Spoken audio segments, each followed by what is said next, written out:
Hello and welcome back. The first recombinant DNA was constructed by linking a gene encoding antibiotic resistance with a native plasmid of Salmonella typhimurium. जो पहला recombinant DNA मतलब rDNA जो बना है ना, वो कैसे कंस्ट्रक्ट किया गया था? वो कंस्ट्रक्ट किया गया था एक जीन को लिंक कर दिया था किसके साथ में? अ जीन एनकोडिंग एंटीबायोटिक रेजिस्टेंस। जो भी जीन है जो कि एंटीबायोटिक रेजिस्टेंस को एनकोड कर सकता है, उस वाले जीन को लिंक कर गया था किससे? Native plasmid of Salmonella typhimurium. Salmonella typhimurium के साथ में लिंक कर दिया गया था, तो उससे फर्स्ट रिकॉम्बिनेंट डीएनए कंस्ट्रक्ट हुआ था। So the first recombinant DNA was constructed by linking a gene encoding antibiotic resistance with a native plasmid of Salmonella typhimurium. समझ में आया? The first recombinant DNA was constructed by linking a gene encoding antibiotic resistance with a native plasmid of Salmonella typhimurium. 1972 में Stanley Cohen and Herbert Boyer achieved this मतलब recombinant DNA by isolating the antibiotic resistance gene from a plasmid by cutting out a piece of DNA responsible for conferring antibiotic resistance। तो क्या किया वो? उन्होंने क्या किया? ये कौन कौन किया? 1972 में ही हुआ ये सब चीज़। किसने किया? स्टैनले कोहेन और हर्बर्ट बोयर। स्टैनले कोहेन और हर्बर्ट बोयर इसने क्या किया? एंटीबायोटिक रेजिस्टेंस, जो भी एंटीबायोटिक रेजिस्टेंस जीन है ना, तो प्लाज्मिड से उसको आइसोलेट कर लिया। एंटीबायोटिक जीन को प्लाज्मिड से आइसोलेट कर लिया कट करके, by cutting out a piece of DNA responsible for conferring antibiotic resistance. तो जो भी डीएनए रेस्पॉन्सिबल था एंटीबायोटिक रेजिस्टेंस को देने के लिए, कन्फर करने के लिए, वही पीस ऑफ डीएनए को निकाल दिया और उसको आइसोलेट कर दिया, जो कि एंटीबायोटिक रेजिस्टेंस जीन था फ्रॉम द प्लाज्मिड। समझ में आया? द रेस्ट्रिक्शन एंजाइम्स जो है ना, इसको और क्या बोलते हैं? इसको बोलते हैं मॉलिकुलर सीजर्स। जो रेस्ट्रिक्शन एंजाइम्स होता है उसको मॉलिकुलर सीजर्स भी बोलते हैं। The restriction enzymes are also known as molecular scissors. Just like how a mosquito acts as an insect vector to transfer the malarial parasite into the human body, a plasmid can be used as a vector to deliver an alien piece of DNA into the host organism. जिस तरह से मच्छर जो है ना, वो एक vector की तरह काम करता है, एक इंसेक्ट वेक्टर की तरह काम करता है। मच्छर बैठा वो अपना वो कांटा चुभा दिया और फिर उसने क्या किया? पैरासाइट, मलेरियल पैरासाइट को आपके ह्यूमन बॉडी में ट्रांसफ़र कर दिया।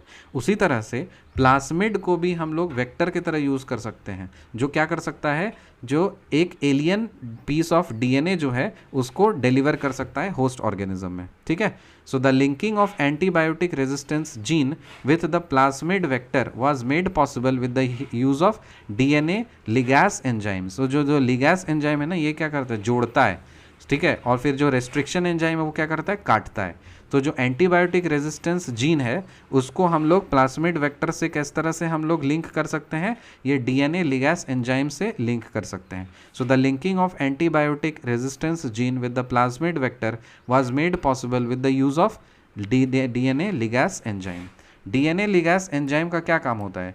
DNA ligase enzyme can join the ends of cut DNA molecules. जो डीएनए मॉलिक्यूल्स के कट वाले होते हैं ना, उसको ज्वाइन कर सकते हैं। So the DNA ligase enzyme can join the ends of cut DNA molecules. DNA molecules का जो कट होता है उसको ज्वाइन कर सकता है डीएनए लिगैस एंजाइम।